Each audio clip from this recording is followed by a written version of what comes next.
Perseteruan antara psikolog Lita Gading dan musisi sekaligus pentolan Dewa 19, Ahmad Dhani, tampaknya belum menemukan titik damai.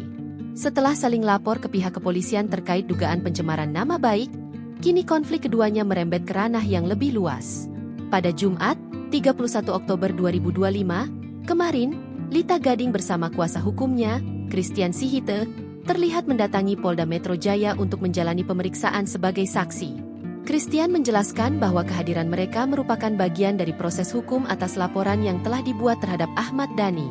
Pemeriksaan saksi kita atas laporan kita terkait dengan Ahmad Dhani itu, terkait dengan dugaan pencemaran nama baik, ujar Christian Sihite. Namun, persoalan hukum ini ternyata membawa dampak besar bagi kehidupan profesional Lita. Ia mengaku kehilangan pekerjaannya sebagai konsultan di sebuah perusahaan ternama, akibat kasus yang tengah ia hadapi.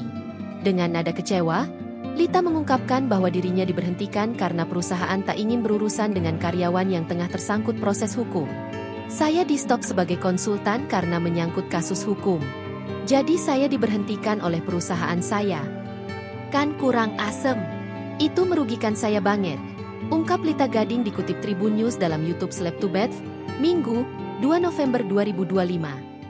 Ia menegaskan, selama ini dirinya selalu bekerja secara profesional dan tidak pernah mencampur adukan urusan pribadi dengan pekerjaan.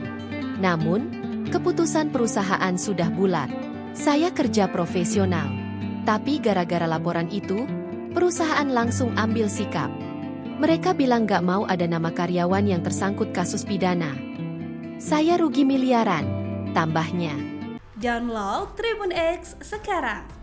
Menghadirkan lokal menjadi Indonesia.